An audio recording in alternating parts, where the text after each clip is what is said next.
Olá pessoal, eu sou o professor Pedro Paulo, professor da Secretaria Estadual de Educação do Rio de Janeiro, e essa é a aula de Biologia do terceiro bimestre do terceiro ano do ensino médio regular. Nessa aula, nós vamos tratar de alguns assuntos ligados à biotecnologia. Segundo a ONU, o termo biotecnologia se refere a qualquer aplicação tecnológica que utilize sistemas biológicos, organismos vivos ou seus derivados, para fabricar ou modificar produtos ou processos para utilização científica. Nessa aula, nós vamos ver algumas aplicações da biotecnologia. Mas antes, vamos relembrar de alguns conceitos que você já aprendeu que são importantes para essa aula. Nosso corpo é formado por trilhões de células. E em cada uma destas células temos uma estrutura chamada núcleo celular, onde fica guardado o nosso material genético. Assim como os demais seres vivos, nosso material genético é formado por moléculas de DNA. Nosso DNA está dentro do núcleo compactado por proteínas, como as histonas, que enrolam esse DNA, fazendo com que ele forme estruturas maiores, chamadas de cromossomos. Nas células humanas, há 23 pares de cromossomos, ou seja, 46 cromossomos. Destes, 23 foram herdados de nosso pai e 23 herdados da nossa mãe. O DNA é formado por nucleotídeos. Cada nucleotídeo é composto por um açúcar, que é a desoxirribose, pelo grupamento fosfato e por uma base nitrogenada. Esses nucleotídeos se juntam formando uma cadeia de polinucleotídeos, que nós chamamos popularmente de fita de DNA. O DNA é formado por uma dupla fita, ou seja, uma fita de DNA está ligada a uma outra complementar a ela. Esta complementariedade é dada pelas bases nitrogenadas, de forma que a timina se liga à adenina e a citosina se liga à guanina. Essa dupla fita de DNA forma uma estrutura em hélice que chamamos de dupla hélice. É importante lembrarmos também que a partir da sequência de bases nitrogenadas do nosso DNA, nossas células produzem, através da transcrição, moléculas de RNA. Essas moléculas sairão do núcleo e servirão como molde durante a tradução, para que ribossomas produzam proteínas.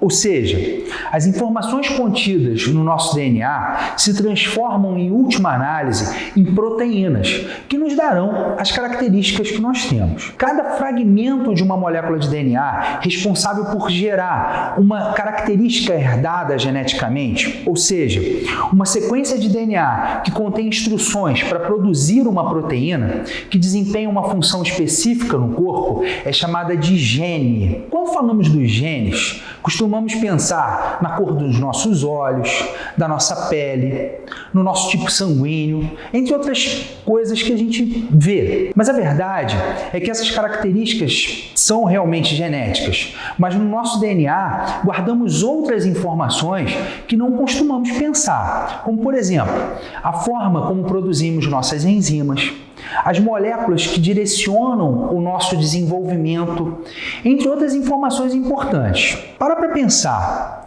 um pé de manga, um alface, um cachorro, um rato, uma tartaruga, um mosquito, todos esses seres vivos também são formados por células e possuem também um DNA.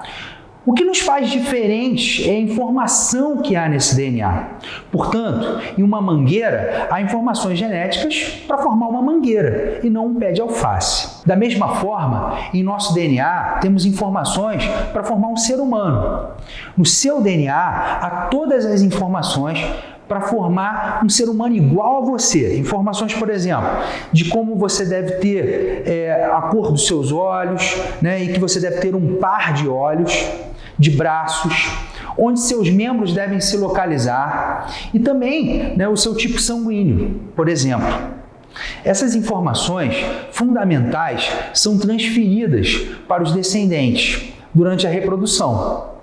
E essa capacidade de transferir essas informações genéticas é dada por uma propriedade que todos os seres vivos têm, que é a hereditariedade. A parte da biologia voltada para o estudo da hereditariedade, bem como da estrutura e das funções dos genes, é a genética. Como mencionamos, Quando há reprodução, o material genético da mãe e do pai se juntam através dos gametas, formando um descendente geneticamente semelhante. Como o material genético do filho foi recebido dos pais, é possível, através da análise do material genético dessa criança, encontrar informações que determinem quem são seus pais. Os testes de paternidade são muito úteis e eles permitem confirmar, em casos de dúvida, quem são os pais de uma criança.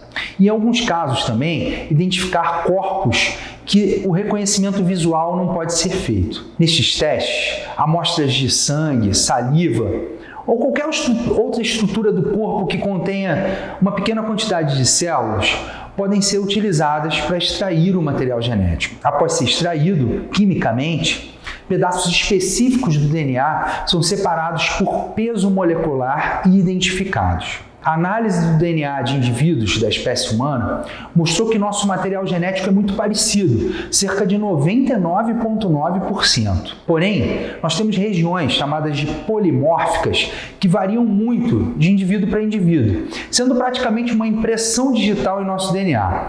Dessa maneira, separando essas regiões por peso molecular, conseguimos identificar um indivíduo específico e seus pais. O conjunto de todos os genes de um ser vivo é chamado de genoma. Estudar o genoma de um organismo nos permite obter informações valiosas, como conhecer seu metabolismo e composição, compreender os genes que podem desencadear doenças, desenvolver medicamentos e terapias mais eficientes, além da possibilidade de alterar uma informação e modificar geneticamente esse organismo. Nós já conhecemos o genoma completo de várias espécies: camundongos, mosca da fruta, tabaco, espécies de bactérias e fungos e até mesmo a espécie humana são alguns exemplos de genomas totalmente conhecidos. O genoma humano foi desvendado no ano de 2003.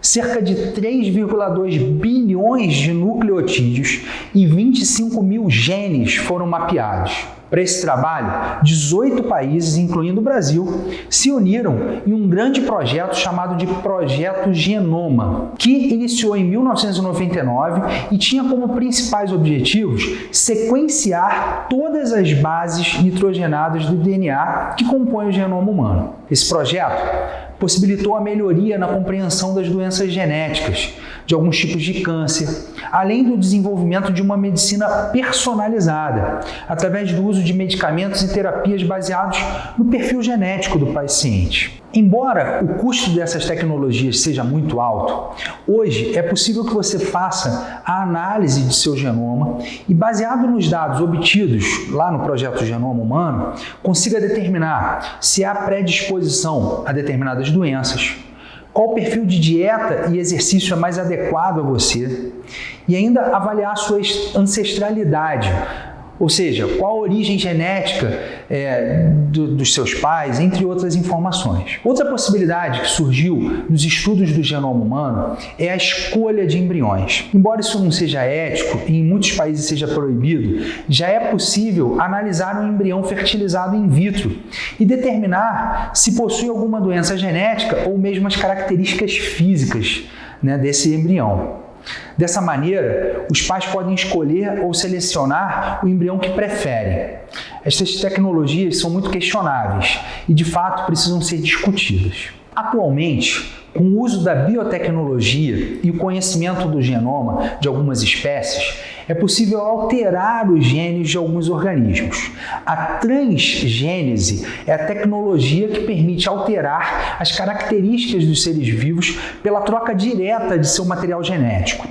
Hoje, é comum vermos nos supermercados produtos identificados com um símbolo de transgênico, um triângulo amarelo com a letra T preta dentro dele. Muitos alimentos que consumimos em nosso dia a dia são transgênicos, mas você sabe o que é um organismo transgênico? Os organismos transgênicos, também chamados de geneticamente modificados, ou apenas pela sigla OGM, são aqueles que sofreram transgênese e se caracterizam por possuir inserido em seu genoma um gene de interesse que não estaria ali originalmente. Para você entender melhor, eu vou te mostrar um exemplo. A água viva, a Ecória Victoria, produz normalmente uma proteína verde fluorescente. Um químico japonês chamado Osamu Shimomura conseguiu isolar esta proteína verde fluorescente e identificar os genes que a codificaram.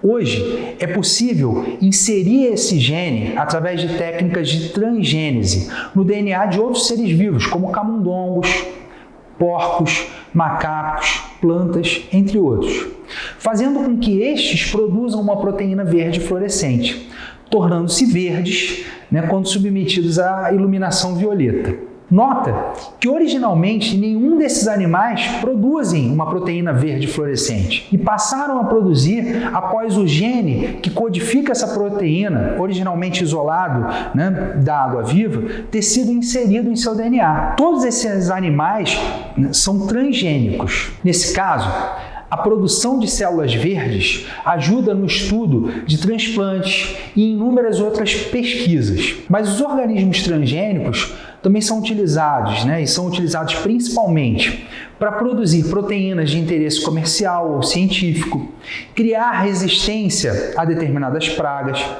conferir maior adaptação a ambientes diferentes daqueles em que aquela espécie ocorreria, entre outras aplicações. Segundo a Embrapa, hoje, das culturas cultivadas em nosso país com biotecnologia, 92% da soja é transgênica, 90% do milho e 47% do algodão também são geneticamente modificados. Pegando a soja como exemplo, podemos perceber o potencial da biotecnologia no cultivo de alimentos. Existem vários cultivares de soja transgênica com características distintas, mas em sua maioria, os organismos são mais resistentes a herbicidas e a pragas. Nesse gráfico, vemos o percentual de utilização de cada cultivar transgênico no Brasil e quais as características que as alterações genéticas conferem.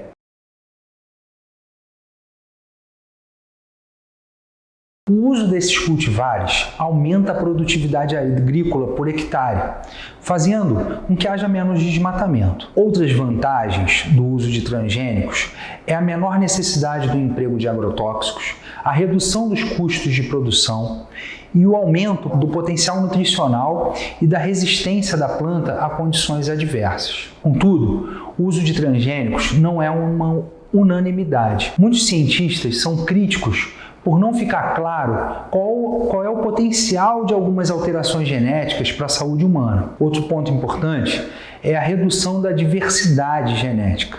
Com o cultivo de organismos geneticamente modificados, reduzimos essa diversidade natural, deixando essas culturas mais suscetíveis ao surgimento de novas pragas que poderiam dizimar toda a produção. Então, pessoal, é importante perceber como a biotecnologia está presente no nosso dia a dia. Eu te recomendo que leia a sua orientação de estudos, ouça os podcasts desse bimestre e procure mais material em livros didáticos e com seu professor. Eu sou o professor Pedro Paulo, um forte abraço e até a próxima.